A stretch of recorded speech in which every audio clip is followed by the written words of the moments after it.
असलामुअलैकुम। हाँ जी मिठियों, की हाल ने? ठीक हो मिठियों? मैं तुहानू सुबह रिपोर्ट देंदा रहा पानी के अंदर की अपनी सूरत हाल या जो सैलाब की सूरत हाल है। हुण मैं रेस्क्यू टीम के जरिए आया बाहर जलालपुर भट्टियां, जिथे रेस्क्यू पॉइंट बनया है, उस जगह पर मैं इस टाइम मौजूद हाँ।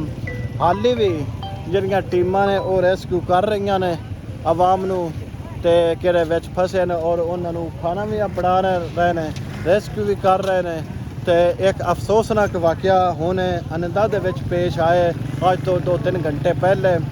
उत्थे वाक़या ये पेश आया भी 6 नौजवान ने जिहड़ी अपनी मौज मस्ती दे विच पानी दे अंदर दाखल होए ने, जिंदे विच 3 जिहड़े ने वो अगा ज़्यादा चले गए सन, 3 जिहड़े ने वो पिछे ही रह गए। जिहड़े 3 अगा ज़्यादा चले गए उन्हां विचों एक जिहड़ा है वो डुब के उसकी जी लाश वो रुड़ गई, लापता हो गया, लाश नहीं मिल सकी। दूसरे 2 ना एक अपनी मदद आप की तहत, दूसरा रेस्क्यू आए लेकिन वो लेट पहुँचने की वजह तो वो लाश भी नहीं मिल सकी। रेस्क्यू किहड़ा कीता ना वो भी लेट पहुँचे। 2 उन्होंने जिंदा जिहड़े निकाल लैन तो एक जिहड़ा वो लापता हो गए, वो डैथ डुब गए होंदी जानी कि।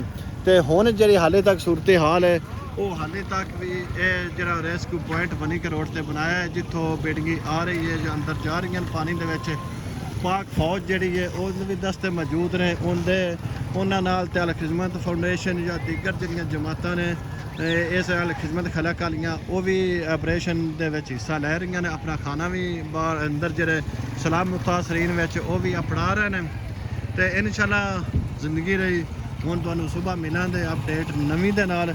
पानी की जी सूरत हाल है, खुशखबरी दोनों भी दे जाने भी जी पानी की सूरत हाल है वो हैड कादराबाद तो 5,34,000 क्यूसेक खराज है।